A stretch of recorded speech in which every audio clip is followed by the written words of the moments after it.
महाभारत की कहानी चक्रव्यूह में अभिमन्यु का वध। कुरुक्षेत्र में कौरवों और पांडवों के बीच 18 दिन तक घमासान युद्ध चला था।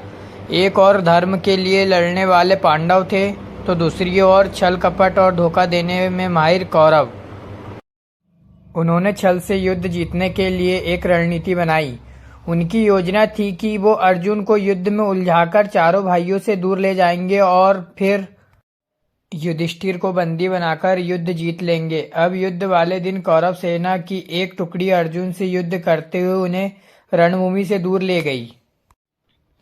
वहीं गुरु द्रोणाचार्य ने युधिष्ठिर को बंदी बनाने के लिए चक्रव्यूह की रचना की, जबकि पांडवों में सिर्फ अर्जुन को पता था कि चक्रव्यूह को कैसे तोड़ना है। अर्जुन के दूर जाते ही गुरु द्रोणाचार्य ने पांडवों को ललकारते हुए कहा कि या तो युद्ध करो या फिर हार मान लो। युद्ध के नियम के अनुसार युद्ध लड़ना जरूरी था।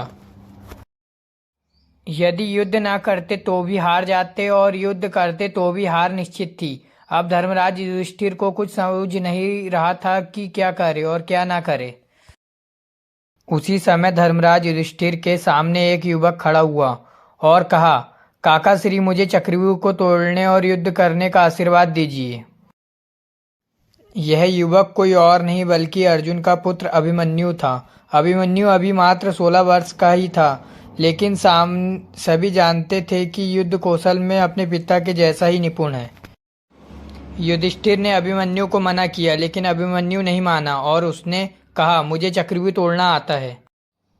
जब मैं अपनी माँ के गर्भ में था तो पिता ने माँ को चक्रव्यूह तोड़ने का तरीका बताया था। बस तभी मैं इसे सीख लिया था। मैं आगे रहूंगा और आप सब मेरे पीछे पीछे आइए। हार मानकर युधिष्ठिर ने अभिमन्यु की बात मान ली और सब युद्ध के लिए तैयार हो गए। सबसे आगे अभिमन्यु था और बाकी सब उसके पीछे।